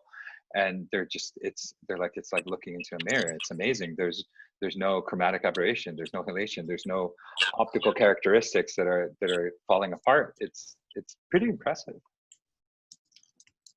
Thank you. Yeah, what I really noticed out of the glass was the how it reproduces or generates the camera noise, or whether you want to call it, you know, that film look. And what I noticed was I kind of compared it to the old vintage glass, like the Leicas, and it just gives that really nice, I don't know, fine film look instead of more of a bulky look when it comes down to reproducing that film look. So that's one thing that I really noticed when I used the glass. When I travel for documentary jobs where I can't bring all my lenses, I just bring the 11 to 20 and the 50 to 135, and I can get away with anything really. And when you're using a red and you crop in with the 11 to 20, it still looks good at 4K, even 2K when you crop into the sensor. The 11 to 20 will cover helium from 14 on. So yeah. Actually, not to rant too much, but one of the things we didn't show frames from was my first like narrative effort with the Tokinas was Dispatcher, and there's several scenes in this thing. I think there was 8 scenes total, and I chose to expose and light for those differently. So there's a police station, for instance, where there's a lot of people talking, and everything in there was lit T5, which is similar to the Iris choice on Guardians of the Galaxy, which was also on PB. And then there was rooftop stuff that I went rogue and went right, like really wide open, because I wanted the city to be full of bokeh and, you know, out of focus qualities. But like Phil was saying, like that T2, 2.8 for, you know, you're actually, the powerful thing about these lenses with the iris design and everything is they feel consistent no matter what iris you're putting them on in the aperture. So that's a very nice happy thing. Some lenses like change at like T5, and if you go like from T5 to T8, the iris and the bokeh looks different and they don't intercut well together. That's not really the case here. I have no problem shooting like a wide, that was probably T2 if I had to guess, probably a 35 prime. Do you have the fashion stuff I showed? Yeah, I've got everything in here. This is actually, I wish you got to see the final project for this, but we're also doing a lot of high speed, low light on this shoot. And it was just a lot of skin tones, and it was very interesting racking focus across like literally a floor of bodies as people were coming up from the pile, and people are expressing in dance this fashion line. I don't do a lot of that work, but it was an interesting combination of textures and skin tones because the clothing is made of metal. Yeah. I don't know what happened. I tried to stop the share, and I don't know if it's. You've broken the internet. Broken the internet. Not again, Ryan. It's not responding. Sorry, guys. Try toggling. There. Do I have permission to share to see if I can hack him out of it? Michael? Yeah, let me see here. Okay. Here you go, your co-host. Just gonna try sharing. Ryan, any chance you guys are doing a smart version? Dash Oh yeah, with /I, we are a member of the /I. Oh wow, it just goes. There we go. Consortium. Thank you, Phil. We are a member of the /I consortium, or whatever they're calling it. So yeah, we have paid our €1 and are part of it. It's a fairly complex thing because we're still in the middle producing more focal lengths, and also kind of waiting for more demand for it. There is demand, obviously, with the type of work you do and Phil does. A lot of VFX work. Yeah, one of the things that we've, I'll be honest with you, it limited my use of this divisions for a bit for them not having the metadata integrated. It's just one of those things that's kind of mandatory. And then the last month, we incorporated the new C-Motion system with their lens data sharing. Yeah. So if you map the lenses, it sends the data back to the camera. And so we just did a job last week where it was kind of rad to have the metadata of the Tokina up on the lens, up on the screen, and VFX receiving it. We were doing a virtual set job, and so they needed all that data, and it was nice. I think we're going to see some products to do more of that without having it in the lens. I know of one manufacturer developing stuff because of all of the virtual productions going on. So there'll probably be some sort of additional lens motor thing. Well, this was just the normal fizz that you would already have mounted on, which was really nice. And so it's nice that things are finally moving in that direction. You know, we've been hearing a lot about it for a long time.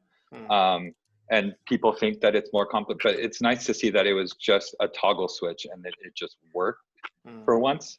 And I'm excited to see everybody else catch up to that. You know, it's like there's always somebody that breaks the mold and then everybody catches up and then it becomes a new normal. You know, yeah, it is definitely in the roadmap, and it would come with a change to housing and some other things. So it'd be a fairly significant update.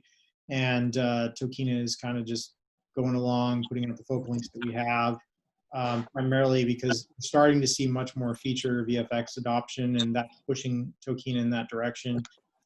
Since these lenses, as some people were saying, didn't carry the brand name recognition that other brands do in the beginning, they're just starting to catch on. So a lot of our people are people who shoot, a lot of our owners are people who shoot commercials and things that don't really, music videos that don't really require yet, at least that technology, or it's not being implemented, but we are very well aware of it and working hard to decide when and how to put that in, because you lose interchangeability of the mount for one, which a lot of people like, but the trade-offs are worth it. But it's a significant investment to do it, but I'm certain Tokina will end up doing it in the future. But how far in the future? It's going to be a while. So. All right, is that it? Any other questions or comments? Are they going to make a RF mount for the Komodo? There's definitely, that's a mount that's in the system, and Tokina has had mounts for all the different types for the interchangeable system, so there's no reason to believe, unless there's some technical thing with the particular lens design that would prevent it, but I don't see why not. I'd like to do a red lens summit with the Komodo, maybe in the next month or so. Yeah. I'm gonna reach out to Red. Bill, how does the Tokinas look on the Komodo? They look really good. I mean, if you want my real hot take to that subject matter, I mean, I'd like to see Tokina make some RF lenses, but specifically because the Vista primes are kind of larger, I strongly would recommend a PL mount with a proper rod support. I think I showed an image early on of the 135 on Komodo, and that lens is comically larger than the camera, but you do still want it properly supported. Yeah.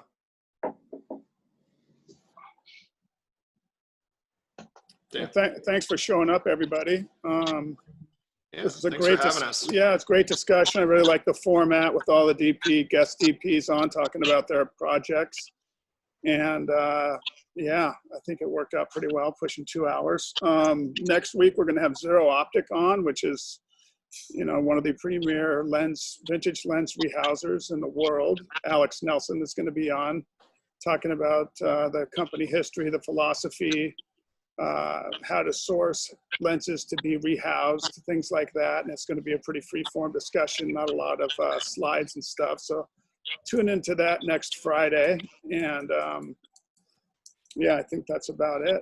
Thanks for showing up, and we'll see you next time. And if you have any friends or anybody that would like to attend these, please go to our website, lenssummit.com, or you can DM me through my Instagram feeds, either LensMonger or Lens Summit. So yeah. Yeah, thanks, Thank you for organizing this, Michael. Good to see y'all. Thank you, mate. Thank you. Right on. See you later.